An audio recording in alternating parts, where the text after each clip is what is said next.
Welcome back to Behind the Bar. I'm Michael, and here in Western Kentucky we want to make sure we're sharing our love of bourbon with you, and today we're going to be talking to you a little bit about proof.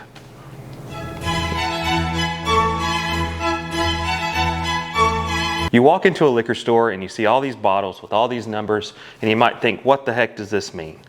So proof is referring to the amount of alcohol percentage by volume that your spirit has. The higher the number is the more alcohol per serving in your bourbon. This in particular is Elijah Craig small batch. It's 94 proof. It's a pretty good sipper, whereas this one over here is Elijah Craig barrel proof. This one is 130.6 proof, a significant difference. So what does that really mean? So this bourbon is going to be much more easy to sip. It's going to be lighter, a little more enjoyable, neat, whereas this one is going to be a lot harsher, a lot stronger. Maybe you get this bottle for Christmas and you take a sip of it and you go, I can't drink this. What do I do? What the whiskey makers would do is they would add a little bit of water, add a little bit of ice. So when bourbon comes out of a barrel, it's a pretty high proof, and we get it down to 94 by adding just a little bit of water. And you can do that at home by adding some water, by adding some ice, however you want to enjoy it.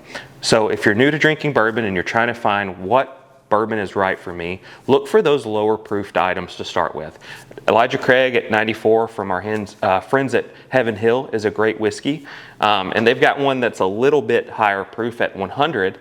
That is Heaven Hill Bottled in Bond.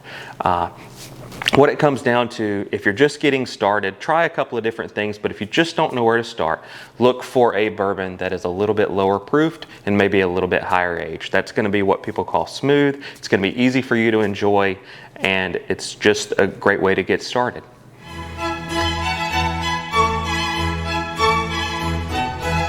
So to wrap up, if you're shopping for good bourbon and don't know where to start, find something a little bit lower proof. But at the end of the day, if you don't know what you want or what you're looking for, come visit some of our friends in Western Kentucky. Go see Green River, go see some of our other friends in the western side of the state. There's great bourbon here and great hospitality, and we'd love to help you. This has been Behind the Bar, and I'm Michael.